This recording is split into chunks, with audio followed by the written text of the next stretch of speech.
രണ്ടാം മോദി സർക്കാരിന്റെ ആദ്യ സമ്പൂർണ്ണ ബജറ്റ് ധനമന്ത്രി നിർമ്മലാ സീതാരാമൻ അവതരിപ്പിച്ചിരിക്കുന്നു. നികുതിദായകർക്കും കോർപ്പറേറ്റുകൾക്കും വൻ നികുതി ഇളവുകൾ പ്രഖ്യാപിക്കുന്നതാണ് കേന്ദ്ര ബജറ്റ്. നികുതി ഘടനയിൽ സമഗ്രമായ മാറ്റം കൊണ്ടുവന്നിരിക്കുന്നു. 5 ലക്ഷം വരെ വാർഷിക വരുമാനത്തിന് ആദായ നികുതി ഇല്ല. കോർപ്പറേറ്റ് നികുതിയിലും വൻ കുറവുണ്ട്. ഡിവിഡൻഡ് ഡിസ്ട്രിബ്യൂഷൻ ടാക്സ് എടുത്തുകളഞ്ഞു. റിയൽ എസ്റ്റേറ്റ് കമ്പനികൾക്ക് ഒരു വർഷത്തേക്ക് ലാഭത്തിന്മേൽ നികുതി ഇളവുണ്ടാകും. 5 കോടി വരെ വാർഷിക വരുമാനമുള്ള കമ്പനികളെ ഓഡിറ്റിംഗിൽ നിന്ന് ഒഴിവാക്കിയിട്ടുണ്ട്. കാർഷിക മേഖലയ്ക്ക് ബജറ്റിൽ 16 ഇന കർമ്മ പരിപാടികൾ ഊന്നൽ നൽകിയിരിക്കുന്നത്. അടിസ്ഥാന സൗകര്യ വികസനത്തിന് വൻ പദ്ധതികൾ വിഭാവനം ചെയ്യുന്നു ഈ ബജറ്റ്. വാണിജ്യ വ്യാവസായിക മേഖലകൾക്ക് കൂടുതൽ വിഹിതം അനുവദിക്കപ്പെട്ടിട്ടുണ്ട്. പുതിയ കമ്പനികൾക്ക് കോർപ്പറേറ്റ് ടാക്സിൽ വലിയ മാറ്റങ്ങൾ കൊണ്ടുവന്നിട്ടുണ്ട്. അടിസ്ഥാന പ്രശ്നങ്ങളെ എത്രമാത്രം ഈ ബജറ്റ് അഭിമുഖീകരിക്കുന്നുണ്ട് എന്നതാണ് കേന്ദ്ര ബജറ്റ് അവതരണത്തിന് ശേഷം ഉയർന്നു വരുന്ന പ്രധാനപ്പെട്ട ചോദ്യം. രാധാകൃഷ്ണൻ ഞങ്ങളുടെ പ്രതിനിധി ഡൽഹിയിൽ നിന്ന് വിശദാംശങ്ങൾ നൽകാനുണ്ട്. രാധാകൃഷ്ണൻ, എന്താണ് നിർമ്മലാ സീതാരാമൻ അവതരിപ്പിച്ച കേന്ദ്ര ബജറ്റിന്റെ പൊതു സ്വഭാവം? എന്തൊക്കെയാണ് അതിന്റെ സവിശേഷതകൾ? ഗോപി, ഈ സാമ്പത്തിക അവസ്ഥയിൽ നിൽക്കുന്ന രാജ്യത്തിന് ഒരുപക്ഷെ ഇങ്ങനെ ഒരു ബഡ്ജറ്റിലെ നിർദ്ദേശങ്ങൾ നടപ്പായാൽ അത് രാജ്യത്ത് വലിയ രീതിയിലുള്ള മാറ്റങ്ങൾക്ക് കാരണമാകും എന്ന് നമുക്ക് ഒറ്റവാക്കിൽ വിലയിരുത്താം. ഇതിലേറ്റവും പ്രധാനപ്പെട്ടത് ഇപ്പോൾ പ്രതീക്ഷിക്കുന്ന GDP-യുടെ നിരക്ക് തന്നെ മന്ത്രി പ്രസ്താവിച്ചിരിക്കുന്നതനുസരിച്ച് 10% വരെ ആണ് പ്രതീക്ഷിക്കുന്നതെങ്കിൽ അങ്ങനെ ഒരു വളർച്ച ഉണ്ടായാൽ സംശയിക്കേണ്ട, ഇന്ത്യയെ സംബന്ധിച്ച് ലോകത്തെ ഏറ്റവും വലിയ സാമ്പത്തിക ശക്തിയായും ഏറ്റവും വലിയ വേഗത്തിൽ വികസനം രാജ്യമായും വളരും. പക്ഷേ പ്രഖ്യാപിച്ച ഈ പ്രഖ്യാപനങ്ങളെ സാധൂകരിക്കുന്ന വിധത്തിൽ വിഭവ സമാഹരണത്തിന് ഈ ബഡ്ജറ്റിൽ എത്രമാത്രം സാധ്യമാണ്, അത് സംബന്ധിച്ചിട്ടുള്ള നിർദ്ദേശങ്ങൾ പരിമിതമാണ് എന്നത് വിലയിരുത്തുമ്പോൾ ബഡ്ജറ്റ് നിർദ്ദേശങ്ങൾ എത്രത്തോളം യാഥാർത്ഥ്യമാകും എന്ന ചിന്തയിലേക്കും ചർച്ചയിലേക്കും കാര്യങ്ങൾ പോകുന്ന ഒരു അവസ്ഥയാണ് ഇപ്പോൾ ഉള്ളത്. ഇത്തരത്തിലായിരിക്കും ബഡ്ജറ്റിനെ ഈ ഘട്ടത്തിൽ നമുക്ക് വിലയിരുത്താനായി സാധിക്കുക. ബഡ്ജറ്റിന്റെ നിർദ്ദേശങ്ങളെ പൂർണ്ണമായും പരിഗണിക്കുമ്പോൾ എല്ലാ മേഖലകളെയും സമൂലമായി സ്പർശിച്ചുകൊണ്ട് കടന്നു പോകാൻ നിർമ്മലാ സീതാരാമൻ അവരുടെ പ്രസംഗത്തിൽ ശ്രദ്ധിച്ചു എന്നതാണ് ഈ ബഡ്ജറ്റിന്റെ ഏറ്റവും പ്രധാനപ്പെട്ട പ്രത്യേകതയായി വിലയിരുത്താൻ സാധിക്കുന്നത്. അടിസ്ഥാന ജനവിഭാഗങ്ങളെ പരിഗണിച്ചു എന്നതിനുപരിയായി സർക്കാരിനെയും രാഷ്ട്രീയ അവസ്ഥയെയും കൂടുതൽ സ്വാധീനിക്കുന്ന ഇടത്തരം വിഭാഗക്കാരെ കൂടുതലായി അല്ലെങ്കിൽ ഒപ്പം നിർത്താനായിട്ടുള്ള ശ്രമം ബഡ്ജറ്റിന്റെ ഭാഗമായി ഉണ്ടായി. നികുതി പരിഷ്കരണം അടക്കമുള്ളവ ലക്ഷ്യമിടുന്നത് ഈ ലക്ഷ്യത്തിലേക്കാണ് എന്നതടക്കമാണ് നമുക്ക് വിലയിരുത്താൻ സാധിക്കുന്നത്. അടിസ്ഥാന ജനവിഭാഗങ്ങളുടെ കാര്യം പരിഗണിക്കുമ്പോൾ, തൊഴിൽ മേഖലയുടെ കാര്യം പരിഗണിക്കുമ്പോൾ ഏറ്റവും പ്രധാനമായിട്ടും കാർഷിക മേഖലയാണ്. കഴിഞ്ഞ ബഡ്ജറ്റുകളിൽ പറഞ്ഞതിന് സമാനമായി ആ വാക്ക് അതേപടി ഈ ബഡ്ജറ്റിലും ഉൾപ്പെടുത്തിയിരിക്കുന്നു. 2022 ഇരട്ടി വരുമാനം കർഷകർക്ക് എത്തിക്കും എന്ന വാഗ്ദാനമാണ് ഇപ്പോൾ സർക്കാർ നൽകിയിരിക്കുന്നത്. ഇതടക്കമുള്ള കാര്യങ്ങൾ, പ്രത്യേകിച്ച് വാണിജ്യ വ്യാപാര വ്യവസായ മേഖലകൾ അടക്കമുള്ള കാര്യങ്ങൾ പരിഗണിക്കുമ്പോൾ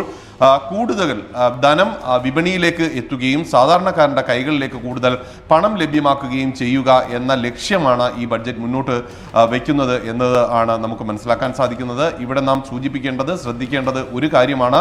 കാരണം നമ്മുടെ GDP നിരക്ക് ഇപ്പോൾ 5 ആണ്. ഈ 5-ൽ നിന്നും 2 ഇരട്ടിയായി വർദ്ധിപ്പിക്കാൻ അല്ലെങ്കിൽ അതിലേക്ക് എത്താൻ എത്രത്തോളം രാജ്യത്തെ സാമ്പത്തിക അവസ്ഥ അടുത്ത 12 മാസം കൊണ്ട് ഏത് വിധത്തിൽ മുന്നോട്ട് പോകണം എന്നതിനെ സംബന്ധിച്ച് നമ്മൾ നിരീക്ഷിച്ചു കഴിഞ്ഞാൽ അതൊരു യുദ്ധകാലാടിസ്ഥാനത്തിൽ എന്ന് പറഞ്ഞാൽ പോലും പ്രാപ്യമാകില്ല. മറിച്ച് ഒരു റോക്കറ്റിന്റെ വേഗതയിൽ സഞ്ചരിക്കുന്ന സാമ്പത്തിക അവസ്ഥയായി നമ്മുടെ അവസ്ഥ മാറേണ്ടിയിരിക്കുന്നു എന്നത് തന്നെയാണ്. അതിനെങ്ങനെ സാധിക്കും എന്നുള്ളതാണ് ഏറ്റവും പ്രധാനമായും.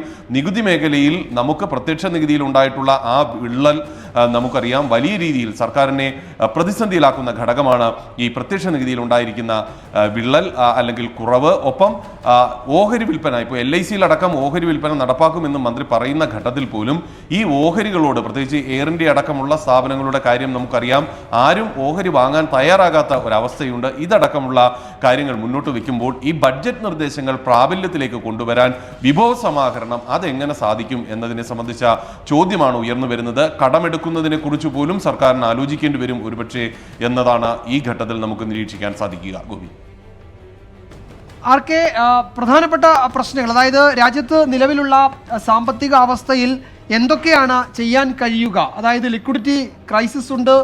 അത്തരമൊരു അവസ്ഥയിൽ എന്തൊക്കെയാണ് ഇപ്പോഴത്തെ പ്രതിസന്ധി എന്ന് അറിഞ്ഞുകൊണ്ടുള്ള നിർദ്ദേശങ്ങൾ non banking financial companies, housing finance, ഇവർക്കൊക്കെ ഏറ്റവും പ്രതിസന്ധിയിലൂടെ കടന്നു പോകുന്നു, കോർപ്പറേറ്റുകൾ അടക്കമുള്ളവർ. അത്തരം മേഖലകളെ, അത്തരം ആവശ്യങ്ങളെ പരിഗണിച്ചുകൊണ്ട് വേണ്ടുന്ന നടപടികൾ ഈ ബജറ്റിലുണ്ട് എന്ന് നമുക്ക് പ്രാഥമികമായി വിലയിരുത്താൻ കഴിയുമോ? വിജയൻ, ഈ ബഡ്ജറ്റിലെ നിർദ്ദേശങ്ങൾ വിലയിരുത്തിയാൽ നമുക്ക് അങ്ങനെ തന്നെ പറയാം. പക്ഷേ ആ നിർദ്ദേശങ്ങളെ നമുക്ക് ഒരുപക്ഷെ ഇതിനെ ഒരു വിചാരമില്ലാതെ ഈ ബഡ്ജറ്റ് നിർദ്ദേശങ്ങളെ നമുക്ക് പരിഗണിക്കാൻ സാധിക്കില്ല. കാരണം മാന്ദ്യകാലമാണ് ഇത്. കഴിഞ്ഞ തവണ ഈ സാമ്പത്തിക സർവേയിൽ പറഞ്ഞ കാര്യങ്ങളുടെ അല്ലെങ്കിൽ ഇത്തവണ ആ ഒരു യാഥാർത്ഥ്യം കൂടി നമുക്ക് പരിഗണിച്ചു കൊണ്ടുവേണം ഈ ബഡ്ജറ്റിനെ നമുക്ക് വായിക്കാനായി സാധിക്കുക. കാരണം കഴിഞ്ഞ തവണത്തെ സാമ്പത്തിക സർവേയിൽ പറഞ്ഞിരിക്കുന്നത് 7%-നും 7.5%-നും ഇടയിലേക്ക് നമ്മുടെ GDP നിരക്ക് വരും എന്നായിരുന്നു. അങ്ങനെ വന്നിരുന്നതെങ്കിൽ ഇത്തവണത്തെ ഈ ബഡ്ജറ്റിന് നമുക്ക് കണ്ണുമടച്ച് വിശ്വസിക്കാമായിരുന്നു. പക്ഷേ അങ്ങനെ ഒരു അവസ്ഥ നമുക്ക് രാജ്യത്തില്ല. നമ്മുടെ മുന്നിൽ എക്കണോമിക് സർവേ നിൽക്കുന്നു. അതുകൊണ്ട് തന്നെ ഈ ബഡ്ജറ്റിനെ വായിക്കുന്നത് എക്കണോമിക് സർവേ കാണാതെ നമുക്ക് മുന്നോട്ട് വായിക്കാൻ പറ്റുന്നില്ല എന്നുള്ളതാണ് ഇവിടുത്തെ ഏറ്റവും പ്രധാനപ്പെട്ട കാര്യം. ഇവിടെ വിജയൻ സൂചിപ്പിച്ചതുപോലെ തന്നെയാണ് പ്രധാനപ്പെട്ട പ്രതിസന്ധികളായിട്ട് മുന്നോട്ട് വരിക. രാജ്യത്തിന് മുന്നിൽ ഈ ധനലഭ്യത, പണച്ചുരുക്കം അത് നിലനിൽക്കുന്നു എന്നുള്ളതാണ്. ഈ ധനക്കമ്മിയുടെ കാര്യത്തിൽ പോലും വലിയ വിട്ടുവീഴ്ചയൊന്നും കാണിക്കാൻ തയ്യാറാകാത്ത ഒരു സാഹചര്യത്തിൽ എന്ത് അത്ഭുതം വഴി അല്ലെങ്കിൽ ഏത് മാജിക് വഴി ഈ നിർദ്ദേശങ്ങൾ നടപ്പാക്കാൻ സർക്കാരിന് സാധിക്കും എന്ന ചോദ്യമാണ് ഉയരുന്നത്. ഇതിനെ ഒരു സംശയത്തിന്റെ കണ്ണിലൂടെ എല്ലാവരും നോക്കുന്നു എന്ന് പറയുന്ന ഘട്ടത്തിൽ പോലും ആ ഒരു സംശയത്തിന്റെ കണ്ണ് നമുക്ക് മാറ്റിവെച്ചാലോ അല്ലെങ്കിൽ അടിസ്ഥാന കണക്കുകളുടെ, സ്ഥിതിവിവരങ്ങളുടെ കണക്കുകൾ നമുക്ക് പരിശോധിച്ചാൽ പോലും ചില സംശയങ്ങൾ നമുക്ക് മുന്നിൽ നിൽക്കുന്നു. ആ സംശയങ്ങൾ ഇത്രമേൽ വലിയ ഒരു വികസനം അല്ലെങ്കിൽ ഇത്രമേൽ വലിയ ഒരു മുന്നേറ്റം നടത്താനായി എന്ത് കാര്യങ്ങളാണ്, എന്ത് വസ്തുതകളാണ് കരുതി വെച്ചിരിക്കുന്നത് സർക്കാർ അടുത്ത മാസങ്ങളിൽ എന്നതാണ്. ഈ ബഡ്ജറ്റ് പരിശോധിക്കുമ്പോൾ ഇതിന്റെ വിഭവ സമാഹരണത്തിന്റെ കാര്യത്തിൽ ഒരുപക്ഷെ കഴിഞ്ഞ ബഡ്ജറ്റുകൾക്ക് സമാനമായിട്ടുള്ള വിഭവ സമാഹരണ നിർദ്ദേശങ്ങൾ മാത്രമാണ്. കൂടുതൽ കാര്യക്ഷമമാക്കും എന്ന വാക്ക് എല്ലാ ബഡ്ജറ്റിലും പറയുന്ന വാക്കാണ്. അത് ഇത്തവണയും ആവർത്തിച്ചിട്ടുണ്ട് എന്നതൊഴിച്ചു നിർത്തിയാൽ ഈ വിഭവം വരാതെ വിനിയോഗം എങ്ങനെ സാധിക്കും എന്നതിനെ സംബന്ധിച്ചിട്ടുള്ള ആശങ്ക സാധാരണ ജനങ്ങളെ സംബന്ധിച്ച് ഉയർന്നു വരുന്ന ഒന്നാണ്. ഈ നോൺ ബാങ്കിങ് ഫിനാൻസിംഗ് കമ്പനികളിലേക്ക് വലിയ രീതിയിലുള്ള ഫണ്ടിങ് നടത്തിയിരിക്കുന്നു എന്നുള്ളത് ശരിയാണ്, വിപണിയിൽ വലിയ രീതിയിലുള്ള ഒരു മാറ്റത്തിന് കാരണമാകും. കാരണം ഇപ്പോൾ തന്നെ ഇത്തരത്തിലുള്ള കമ്പനികളുടെ പക്കൽ പണമില്ലാത്ത ഒരു സാഹചര്യമുണ്ട്, അവർക്ക് ലോൺ നൽകാത്ത ഒരു സാഹചര്യമുണ്ട്. ഇത് വലിയ രീതിയിൽ നമ്മുടെ ചെറുകിട ഉപഭോഗ മേഖലയെ, ഇപ്പം നമ്മൾ നേരിടുന്ന പ്രതിസന്ധികളിൽ പ്രധാനപ്പെട്ട ഒന്ന് ഈ ഉപഭോഗ മേഖലയിലേക്ക് ആളുകൾ ഉപഭോഗം കുറയുന്നു എന്നുള്ളതാണ്. ആളുകൾക്ക് വാങ്ങാനായി പണമില്ലാത്ത ഒരവസ്ഥ. ഇതിനെല്ലാം പരിഹാരമായി ഈ നോൺ ബാങ്കിങ് ഫിനാൻസ് കമ്പനികളുടെ പക്കലേക്ക് പണം എത്തുന്നത് വലിയ രീതിയിലുള്ള ഗുണം ചെയ്യും എന്നുള്ള കാര്യത്തിൽ യാതൊരു തർക്കമില്ല. പക്ഷേ അവിടെയും നിലനിൽക്കുന്ന പ്രധാനപ്പെട്ട പ്രശ്നം നമ്മുടെ ബാങ്കുകളുടെ കാര്യത്തിൽ നോക്കുമ്പോൾ ക്രെഡിറ്റ് നൽകുന്നത് അല്ലെങ്കിൽ നല്ല ലോണുകൾ നൽകാനായി നമ്മുടെ ബാങ്കുകൾക്ക് കഴിയുന്ന സംവിധാനം ഈ ബഡ്ജറ്റിൽ എത്രമാത്രം നിർദ്ദേശിക്കപ്പെട്ടു എന്നതടക്കമുള്ള കാര്യങ്ങൾ കൂടി നമുക്ക് പരിഗണിക്കേണ്ടിയിരിക്കുന്നു. വിജയൻ, തുടരുക. ഗോപി, ഇതിൽ എനിക്ക് തോന്നുന്നത് ഈ ബജറ്റ് നിർദ്ദേശങ്ങൾ നമ്മൾ ആദ്യ ഭാഗം, ബജറ്റിന്റെ പാർട്ട് എ പരിശോധിച്ചാൽ ഏതെങ്കിലും അത്ഭുതകരമായ ഇടപെടൽ അവിടെ ധനമന്ത്രി നടത്തിയെന്ന് നമുക്ക് പ്രാഥമിക വായനയിൽ മനസ്സിലാക്കാൻ കഴിയില്ല. പക്ഷേ അതിൻ്റെ പാർട്ട് ബി നിർദ്ദേശങ്ങൾ, നികുതി പരിഷ്കരണം അടങ്ങുന്ന മേഖലകളിലേക്ക് വരുമ്പോഴാണ് വളരെ ശ്രദ്ധേയമായ ചില പരാമർശങ്ങൾ അതിലുള്ളത്. ഒന്ന്, ആദായ നികുതിയിൽ ഇളവ് നൽകുന്നു എന്നത് അത് ഏതെങ്കിലും തരത്തിൽ ഈ ഇടത്തരക്കാരെ സഹായിക്കുന്നു എന്നതിനപ്പുറത്തേക്ക് വിപണിയിൽ പണലഭ്യത ഉറപ്പുവരുത്തുന്നതിനുള്ള ധനകാര്യമന്ത്രിയുടെ അല്ലെങ്കിൽ കേന്ദ്ര സർക്കാരിൻ്റെ നീക്കങ്ങളാണ്. വിപണിയിലുള്ള ലിക്വിഡിറ്റി ക്രൈസിസിനെ എങ്ങനെ പരിഹരിക്കാം എന്നതിൻ്റെ ഭാഗമായാണ് നികുതി ഇളവ് നൽകി കൂടുതൽ പണം വിപണിയിലേക്ക് ഒഴുക്കുക എന്നത്.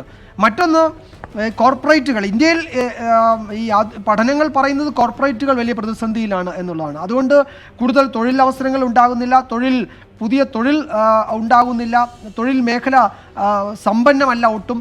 അതുകൊണ്ട് കോർപ്പറേറ്റുകൾക്ക് സഹായം നൽകി കോർപ്പറേറ്റുകൾക്ക് പുതിയ നിക്ഷേപത്തിന് അവസരമൊരുക്കുക, അത്തരം ചില നിർദ്ദേശങ്ങളും നമുക്ക് ബജറ്റിൽ കാണാൻ കഴിയും. അതിൽ ഈ ഡിവിഡൻഡ് ഡിസ്ട്രിബ്യൂഷൻ ടാക്സ് DDT എന്നത് പൂർണ്ണമായും എടുത്തു കളഞ്ഞു എന്നത് കോർപ്പറേറ്റുകൾക്ക് വലിയ ആശ്വാസം നൽകുന്ന ഒന്നാണ്. മറ്റൊന്ന്, ഇപ്പോൾ ഈ റിയൽ എസ്റ്റേറ്റ് മേഖല, ഈ ഹൗസിംഗ് ഡെവലപ്മെൻറ്റ് മേഖലയ്ക്ക് വലിയ സഹായം ഈ ബജറ്റിൽ പ്രഖ്യാപിക്കുന്നുണ്ട്. അവർക്ക് ഒരു വർഷത്തേക്ക്, ഈ സാമ്പത്തിക വർഷം ലാഭത്തിന്മേൽ അവർ നികുതി ഒടുക്കേണ്ടതില്ല എന്നത് ആ മേഖലയിലെ ഈ തളർച്ച പരിഹരിക്കാൻ ഉതകും എന്നതാണ് ഒരു വിലയിരുത്തലായി നമുക്ക് പ്രാഥമികമായി പറയാൻ കഴിയുക. നേരത്തെ RK സൂചിപ്പിച്ചതുപോലെ അധിക വിഭവ സമാഹരണത്തിന് കേന്ദ്ര സർക്കാരിൻ്റെ മുന്നിലുള്ള ചുരുക്കം പദ്ധതികളിലൊന്ന് ഈ ഡിസ്ഇൻവെസ്റ്റ്മെൻറ്റ് തന്നെയാണ്. ഇപ്പോഴും 2,10,000 കോടി രൂപ അതിലൂടെ സമാഹരിക്കാനാണ് കേന്ദ്രം ലക്ഷ്യമിടുന്നത്. LICയുടെ ഓഹരി വിൽപ്പനയ്ക്കും ഈ സാമ്പത്തിക വർഷം തുടക്കമാകും. പ്രാഥമിക ഓഹരി വിൽപ്പന തുടക്കമാകുമെന്നാണ് മനസ്സിലാക്കാൻ കഴിയുന്നത്.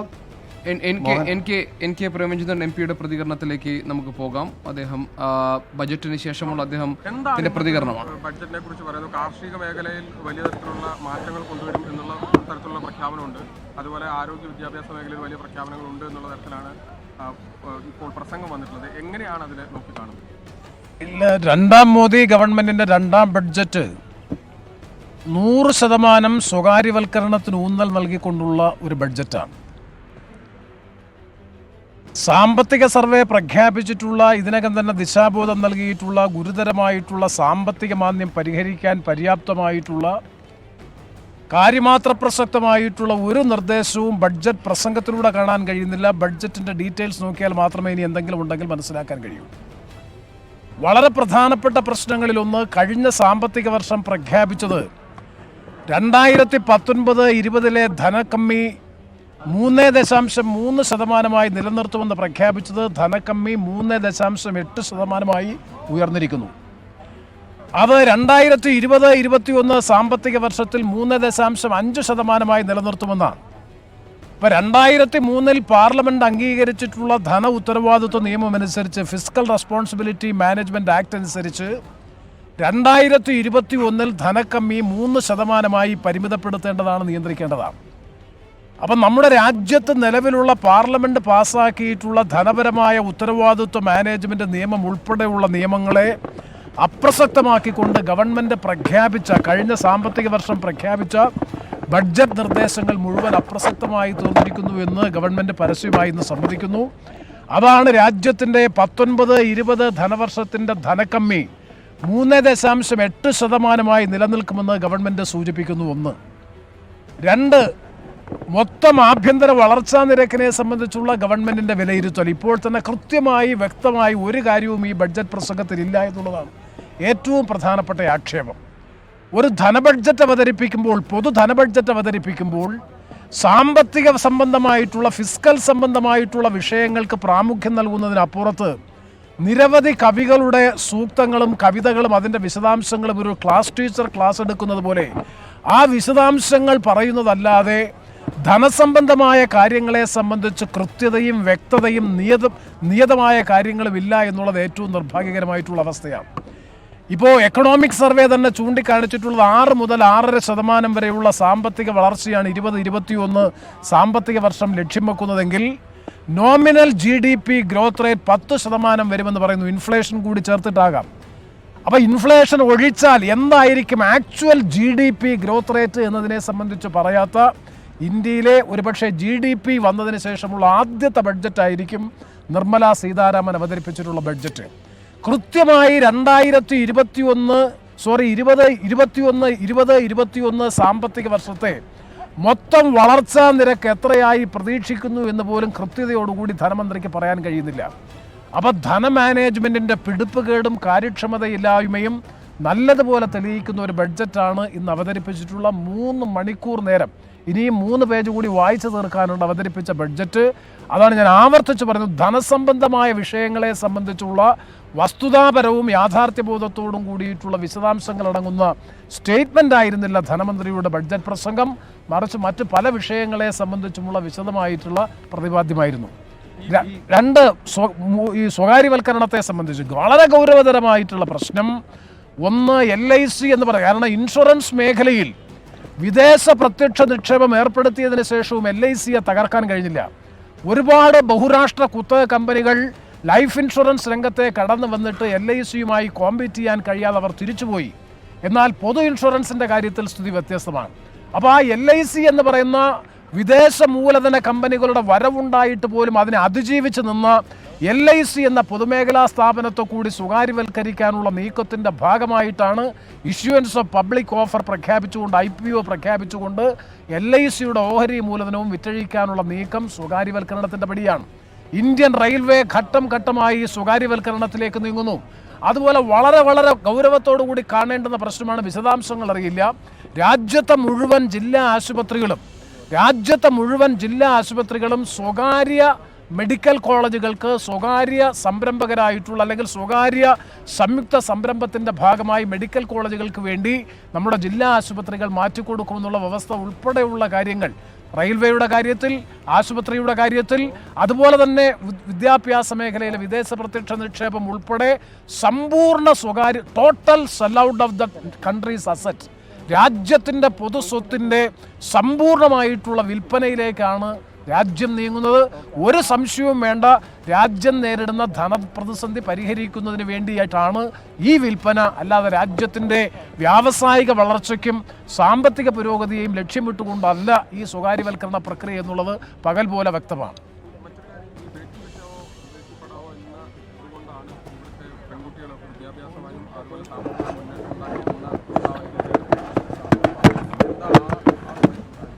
ഈ രാജ്യത്തുണ്ടായിട്ടുള്ള പൊതുവായ പുരോഗതിയുടെ ഭാഗമായി സ്ത്രീ വിദ്യാഭ്യാസം രാജ്യത്തുണ്ടാകെ വർദ്ധിച്ചിട്ടുണ്ട്. അത് ഈ ഗവൺമെൻറ്റിൻ്റെ ഏക അവകാശവാദമായി പറഞ്ഞത് ബേട്ടി ബച്ചാവോ ആ പ്രോഗ്രാം വൻപിച്ച വിജയമായിരുന്നു. അതിൻ്റെ കാര്യത്തിൽ ജെൻഡർ റേഷ്യോ കൂടി പറയണം. ജെൻഡർ റേഷ്യോയിൽ വന്നിട്ടുള്ള വർധനവ് കൂടി ഈ കാലയളവിൽ മനസ്സിലാക്കേണ്ടതായിട്ടുണ്ട്. മെയിൽ ഫീമെയിൽ ജെൻഡർ റേഷ്യോയിൽ വന്നിട്ടുള്ള ഡിഫറൻസ് കണക്കാക്കാതെ രാജ്യത്തൊട്ടാകെ വന്നിട്ടുള്ള വിവിധ സംസ്ഥാനങ്ങൾ നടപ്പാക്കിയിട്ടുള്ള വിവിധ പദ്ധതികളുടെ ഭാഗമായി സ്ത്രീ ശാക്തീകരണം, അതിൻ്റെ ഭാഗമായി പെൺകുട്ടികൾ വിദ്യാഭ്യാസം ചെയ്യാൻ ആരംഭിച്ചത് ഈ ഗവൺമെൻറ് പ്രഖ്യാപിച്ച നാമമാത്രമായിട്ടുള്ള ഒരു പദ്ധതിയുടെ ഭാഗമായിട്ടാണ് എന്ന് അവകാശവാദത്തോടു കൂടി വിലയിരുത്തുന്നു. ഈ ബഡ്ജറ്റിൽ സാധാരണഗതിയിൽ ഗവൺമെൻറ്റിൻ്റെ അവകാശവാദങ്ങൾ ധാരാളം നിരത്താറുണ്ട്. ഒരു അവകാശവാദവും ഇല്ലാതിരുന്നു. ആകെ ഉണ്ടായിരുന്നത് ബേട്ടി ബച്ചാവോ എന്ന് പറയുന്ന ഒറ്റ പ്രോഗ്രാമിനെ സംബന്ധിച്ചാണ് അവകാശവാദം ഉന്നയിച്ചത്. മറ്റൊരു കാര്യത്തെ സംബന്ധിച്ച് ഞാനിത് രാഷ്ട്രീയമായിട്ട് മാത്രം സൂചിപ്പിക്കുന്നു. ഒരു ബഡ്ജറ്റ് പ്രസംഗത്തിൻ്റെ അതിൻ്റെ ഒരു സാങ്ക്ടിറ്റി ഇല്ലാതാക്കി. N K Premachandran M P ഈ ബജറ്റിലെ നിർമ്മലാ സീതാരാമൻ അവതരിപ്പിച്ച ബജറ്റിനെ നിശിതമായി വിമർശിച്ചുകൊണ്ടാണ് എൻ കെ പ്രേമചന്ദ്രൻ എം പിയുടെ പ്രതികരണം വന്നിരിക്കുന്നത്. തീർത്തും സ്വകാര്യവൽക്കരണത്തെ പ്രോത്സാഹിപ്പിക്കുന്ന, രാജ്യത്തെ തീറെഴുതുന്ന, ഒരു തരത്തിലും രാജ്യം നേരിടുന്ന ധനപ്രതിസന്ധിക്ക് പരിഹാരം കണ്ടെത്താത്ത, അതിന് പോംവഴി നിർദ്ദേശിക്കാത്ത ഒരു ബജറ്റാണ്. വളർച്ചാ നിരക്കുമായി ബന്ധപ്പെട്ട ഒരു പരാമർശവും ഇല്ലാത്ത 2020-21 GDP യെക്കുറിച്ച് പോലും അത് എത്രയാണ് എക്സ്പെക്ട് ചെയ്യുന്നതെന്ന് പോലും പറയാൻ കഴിയാത്ത ബജറ്റാണ് എന്ന വിമർശനമാണ് N K Premachandran M P ഇപ്പോൾ ആദ്യ പ്രതികരണത്തിലൂടെ അറിയിച്ചിരിക്കുന്നത്. ശശി തരൂർ ബജറ്റിനെ പറ്റി അദ്ദേഹത്തിന്റെ പ്രതികരണം.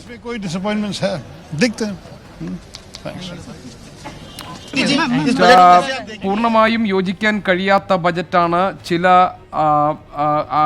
പൂർണ്ണമായി ഇത് അംഗീകരിക്കാൻ കഴിയാത്ത ബജറ്റ് എന്ന ഒരു പ്രതികരണം മാത്രമാണ് വന്നിരിക്കുന്നത്. टेक्सटाइल इंडस्ट्री के लिए एक ऐतिहासिक बजट है. आज एंटी डंपिंग जो MMF सेक्टर की बहुत बड़ी चुनौती थी, उसका समाधान देने के लिए प्रधानमंत्री जी को, वित्त मंत्री जी को मैं विशेष आभार व्यक्त करती हूँ. टेक्निकल टेक्सटाइल की दृष्टि से एक नेशनल मिशन की स्थापना सराहनीय काम है, जिसका इंतजार भारत को वर्षों से था. लेकिन साथ ही महिला और बच्चों के लिए न्यूट्रिशन की दृष्टि से, पोषण की दृष्टि से जो विशेष प्रावधान वित्त मंत्री जी ने किया, वो उनके अंदर की माँ का दर्पण साबित हुआ है. आज मध्यम वर्गीय परिवारों के लिए दिवाली से कम नहीं जो टैक्स रिलीफ निर्मला सीतारमन जी ने प्रधानमंत्री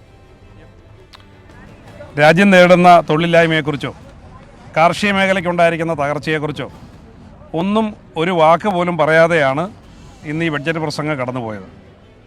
ഇത്രമാത്രം കണക്കുകൾ മൂടി വെച്ചുകൊണ്ടുള്ളൊരു ബഡ്ജറ്റ് ചരിത്രത്തിലാദ്യമാണ്. ഏതൊരു ധനകാര്യമന്ത്രിയും ബഡ്ജറ്റ് പ്രസംഗത്തിൽ പറയുന്ന കാര്യങ്ങളുണ്ട്. രാജ്യത്തിൻ്റെ സാമ്പത്തിക അവസ്ഥ, ധനകാര്യ കമ്മി, വളർച്ചാ നിരക്ക്, ഇതൊക്കെ പറയേണ്ടതുണ്ട്.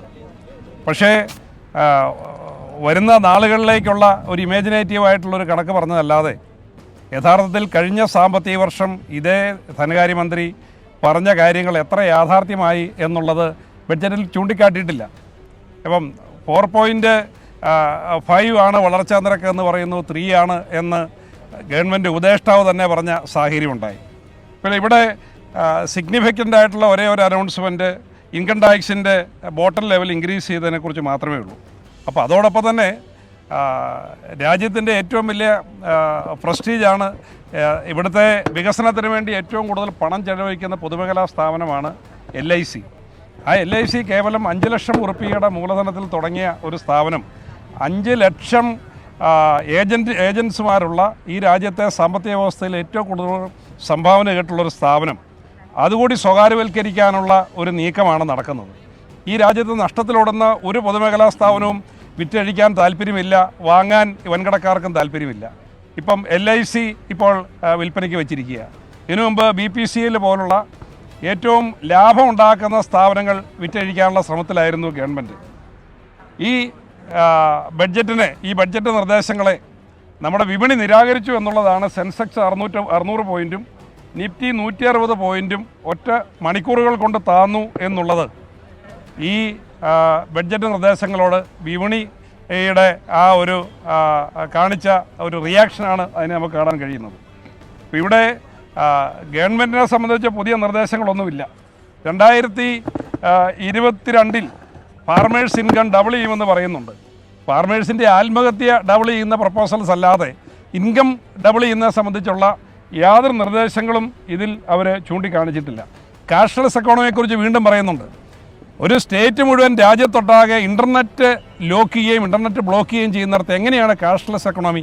കാഷ്ലെസ് എക്കോണമി വർക്ക് ചെയ്യണമെന്നുണ്ടെങ്കിൽ ഇൻ്റർനെറ്റ് വേണം. കാശ്മീരിൽ എത്ര മാസമാണ് ഇൻ്റർനെറ്റ് ലോക്ക് ചെയ്ത്? ഡൽഹിയിൽ പോലും ഇൻ്റർനെറ്റ് ഇൻ്റർനെറ്റ് ലോക്ക് ചെയ്ത സാഹചര്യം ഉണ്ടായപ്പോൾ ഈ രാജ്യത്ത് എങ്ങനെയാണ് കാഷ്ലെസ് എക്കോണമി നടപ്പാകുന്നത് എന്നുള്ളതിനെ സംബന്ധിച്ച് ഗവൺമെൻറ് ഒന്നും പറയുന്നില്ല. അപ്പം ഇൻസ്പെക്ടർ രാജ് വാനിഷ് ചെയ്തു എന്നാണ് പറഞ്ഞു. ഇപ്പം കഴിഞ്ഞ കുറേ നാളുകളെ നടക്കുന്ന എല്ലാ വ്യവസായിയുടെയും പുറകെ ഇൻകം ടാക്സും IBയും CBയും റവന്യൂ ഇൻ്റലിജൻസും ഒക്കെ നടന്ന് അവരെ ഹരാസ് ചെയ്യുന്ന ഒരു കാര്യമാണ് കണ്ടത്. അതുകൊണ്ടാണ് കോർപ്പറേറ്റുകൾക്ക് കഴിഞ്ഞ സാമ്പത്തിക വർഷം നികുതി ഇളവുകൾ കൊടുത്തിട്ടും അവരുടെ ഭാഗത്തുനിന്ന് പുതിയ ഇൻവെസ്റ്റ്മെൻറ്റുകളൊന്നും ഉണ്ടായിട്ടില്ല. അതുപോലെ നിലവിലുള്ള ഒരു പ്രോബ്ലവും അഡ്രസ്സ് ചെയ്യാൻ കഴിഞ്ഞിട്ടില്ല. അൺഎംപ്ലോയ്മെൻറ്റ് 45 വർഷത്തിലെ ഏറ്റവും ഹയസ്റ്റാണ്. ആ അൺഎംപ്ലോയ്മെൻറ്റ് ഉണ്ടാകുന്നത് നമ്മുടെ സാമ്പത്തിക വളർച്ച ഏറ്റവും താഴെത്തട്ടിലേക്ക് പോകുമ്പോഴാണ്. അതിനെ അഡ്രസ്സ് ചെയ്യുന്ന ഒരു നിർദ്ദേശവുമില്ല. ഗവൺമെൻറ്റിനെ മുന്നോട്ട് നയിക്കുന്ന കുറേയേറെ കാര്യങ്ങളുണ്ട്. ഗവൺമെൻറ് സ്പെൻഡിങ്, അതുപോലെ തന്നെ പബ്ലിക്കിൻ്റെ സ്പെൻഡിങ്. ഗവൺമെൻറ് സ്പെൻഡ് ചെയ്യാൻ ഗവൺമെൻറ്റിൽ പണമില്ല. ഗവൺമെൻറ് സംസ്ഥാനങ്ങൾക്ക് GSTയുടെ വിഹിതമായി കൊടുക്കാനുള്ള പണം പോലും കൊടുക്കാൻ അവർക്ക് കഴിയുന്നില്ല. അപ്പോൾ ഗവൺമെൻറ്റിൽ പണമില്ല, ഗവൺമെൻറ്റിന് സാമ്പത്തിക രംഗത്ത് ഒന്നും പ്രത്യേകമായി ചെയ്യാനില്ല. അപ്പോൾ ജനങ്ങളെ കബളിപ്പിക്കുന്ന ഒരു വലിയ കാപട്യ നാടകമാണ് ഇന്ന് ബഡ്ജറ്റിൽ അരങ്ങേറിയത്. ബഡ്ജറ്റിൻ്റെ വിശ്വാസ്യത തന്നെ കളഞ്ഞു കുളിച്ചിരിക്കുകയാണ്. സബ്തേ സാത്ത് സബ്തേ വികാസ് എന്നുള്ള ഒരു പ്രഖ്യാപനമാണ് പറഞ്ഞത്. ഇവിടെ ജനങ്ങളെ ഡിവൈഡ് ചെയ്യാനും ജാതിയുമായി വേർതിരിക്കാനും ഡിവൈഡ് ചെയ്യാനും വേണ്ടി മാത്രം ഭരണത്തിൻ്റെ മുഖ്യ പങ്ക് മാറ്റിവെക്കുന്ന ഒരു ഗവൺമെൻറ്റിന് എങ്ങനെയാണ് എല്ലാവരെയും കൂട്ടി രാജ്യത്ത് വികസനം കൊണ്ടുവരിക എന്നുള്ളതിനെ സംബന്ധിച്ച് ഒരു കാഴ്ചപ്പാടുമില്ല. നമ്മുടെ സ്വാതന്ത്ര്യാനന്തര ഭാരതത്തിൽ ഈ രാജ്യത്തുണ്ടായ വികസനം എല്ലാവരും കൂട്ടിച്ചേർന്നുള്ളതാണ്. അത് മറന്നുകൊണ്ട് പ്രവർത്തിച്ച ഒരു ഗവൺമെൻറ്റാണ്, മറന്നുകൊണ്ട് തന്നെ മുന്നോട്ട് പോകും എന്നുള്ളതാണ് ഈ ബഡ്ജറ്റ് സ്പീച്ചിൽ കാണാൻ കഴിയുന്നത്. യാതൊന്നും എടുത്തു പറയാനില്ലാത്ത വിരസമായൊരു ബഡ്ജറ്റ്. പാർലമെൻറ്റിൻ്റെ ചരിത്രത്തിലെ ഏറ്റവും ദൈർഘ്യമേറിയ ബഡ്ജറ്റ് പ്രസംഗമാണ് നിർമ്മല സീതാരാമൻ എന്ന ധനകാര്യമന്ത്രി നടത്തിയത്. അതിൽ പ്രത്യേകമായിട്ട് ഒന്നും ചൂണ്ടിക്കാണിക്കാനില്ല. ഇതിൽ ഗവൺമെൻറ്റിൻ്റെ ആയിട്ട് ഒരു നേട്ടങ്ങൾ പറയാനില്ല. കഴിഞ്ഞ വർഷത്തെ ബഡ്ജറ്റിൻ്റെ അനുസരിച്ച് എത്ര ധനവിനിയോഗം നടന്നു എന്നുള്ളത് പറയാൻ കഴിയുന്നില്ല. അപ്പോൾ ബഡ്ജറ്റിൻ്റെ വിശ്വാസ്യത 100% തകർത്ത് നിലവിൽ ലാഭത്തിലോടുന്ന രാജ്യത്തിൻ്റെ ഏറ്റവും വലിയ അഭിമാന സ്തംഭങ്ങളായ പൊതുമേഖലാ സ്ഥാപനങ്ങൾ കൂടി വിറ്റഴിക്കുക എന്നുള്ളത് ജനങ്ങളോട് തുറന്നു പറയുന്ന ഒരു പ്രഹസനമായി മാറി ഈ ബഡ്ജറ്റ് സ്പീച്ച് എന്നുള്ളത് ബജറ്റിനോടുള്ള വിവിധ രാഷ്ട്രീയ കക്ഷി നേതാക്കളുടെ പ്രതികരണങ്ങൾ വന്നുകൊണ്ടിരിക്കുകയാണ്. MP മാർ പാർലമെന്റിൽ നിന്ന് ഇറങ്ങിയ ശേഷം നടത്തിയ പ്രതികരണങ്ങളാണ് നമ്മൾ കണ്ടത്.